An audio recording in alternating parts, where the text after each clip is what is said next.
नमस्कार, मैं हूं रामधारी। आज हमारे साथ में विजय बंधु जी हैं जो पुरानी पेंशन बहाली को लेकर लगातार राज्य कर्मचारियों के लिए लड़ाई लड़ रहे हैं। अभी बजट पेश हुआ है, उस बजट में क्या कर्मचारियों के लिए क्या खास रहा है, पेंशन को लेकर क्या खास रहा है, इस पर हम चर्चा करेंगे। बंधु जी, अभी बजट पेश हुआ है, कर्मचारियों के लिए क्या खास रहा है, पुरानी पेंशन को लेकर क्या खास रहा है, आप किस तरीके से बजट को देखते हैं? देखिए, बजट तो पूरी तरह से निराशाजनक है।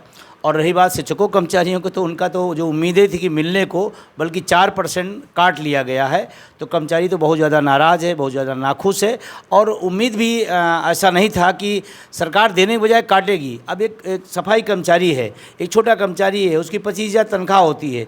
अब 25,000 में 14% आपने ले लिया, वो क्या खाएगा, क्या अपने बच्चों को पढ़ाएगा, कुछ समझ में नहीं आ रहा है। पेंशन आप अलग से नहीं दे रहे हैं, पैसा जो ले जाओ शेयर मार्केट में लगा रहे हैं। तो बहुत निराशा है और निश्चित रूप से ये बहुत ही अनुचित कदम है। इसके लिए आप लोग क्या कदम उठाने वाले हैं, क्या कुछ करेंगे? चूँकि आशा थी सरकार से और आप लोग लगातार लड़ाई लड़े, तो क्या करने वाले हैं कुछ? देखिए, आज बजट पर हम सबका इंतज़ार था, हम ही का पूरे देश के जितने भी लोग थे सबका इंतज़ार था और सबको कुछ मिला नहीं। तो अब आगे हमारी बैठक होगी, उस बैठक में फिर इस पर सारा डिटेल तय करके आगे का कार्यक्रम तय होगा और आंदोलन और बड़ा होगा और पीक होगा और ज़्यादा तीव्र होगा। और हम आने वाले टाइम में जो विधानसभा के चुनाव हैं उसमें अपनी टीम को पूरी तरह लगाएंगे कि भाई वोट की चोट दीजिए, जब आपके मुद्दे को नहीं है तो आप उनके लिए क्यों हैं। इस अभियान को हम लोग पूरा देशव्यापी ले जाएंगे। तो ये कर्मचारियों का जो 4% 14% कर दिए, 10% था, ये क्या है? इससे क्या लाभ होने वाला है कर्मचारियों को? लाभ नहीं, नुकसान होने वाला है। जो उसके खाते में पैसा आता था उसमें भी अब 4% पैसा उद्योगपतियों के खाते में चला जाएगा। मतलब इतने बड़ा आंदोलन चलने के बाद, इतना ज़्यादा चारों तरफ से शोर ओपीएस का, उसके बाद सरकार हमारा पैसा उद्योगपतियों को देने तुली हुई है। मतलब इतना ज़्यादा तो मतलब कहीं सरकार नहीं देखा मैंने। तो अब ये 4% उस जो छोटा वेतनभोगी है उसके लिए बहुत चोट बड़ा है।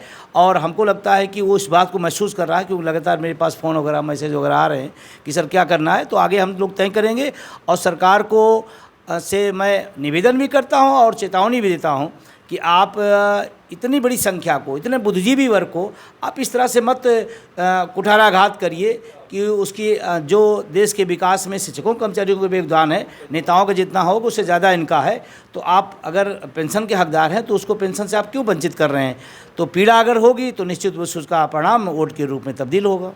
अच्छा, बेरोजगार युवाओं के लिए और चीज़ों के लिए ये लोग लेकर आए हैं कि 5,000 रुपये जो है ट्रेनिंग पे देंगे भत्ता के तौर पे, तो इसको आप किस तरीके देखते हैं? पैसे का बंदरबाट है। अगर युवाओं के प्रति इतनी ही चेतना है, इतनी ही हमदर्दी है, 30 लाख पद सरकारी खाली हैं, उनको आप भर दीजिए, उसी से बहुत कुछ हो जाएगा। अच्छा, इससे कुछ होने वाला नहीं? इससे कुछ नहीं, ये तो बस पैसा खाने का अपना इधर से उधर खेल है। भाई पद क्यों नहीं खाली पड़े हैं? जो पद हैं उसको आप क्यों नहीं, नया पद सृजित करने की बात छोड़ दिए, जो खाली पड़े उनको भर लीजिए। अभी पुलिस भर्ती का मामला उत्तर प्रदेश के अंदर आपने देखा होगा, बच्चे किस हाल में आप कल्पना कर सकते हैं। मैं तो कहता हूं कि बच्चों के अंदर इस देश के प्रति इतना लगाव है, उनका पेशेंस है। अगर किसी एमपी एमएलए का 5 घंटे आप रिजल्ट रोक दीजिए, देखिए वो हार्ट अटैक हो जाएगा उसको।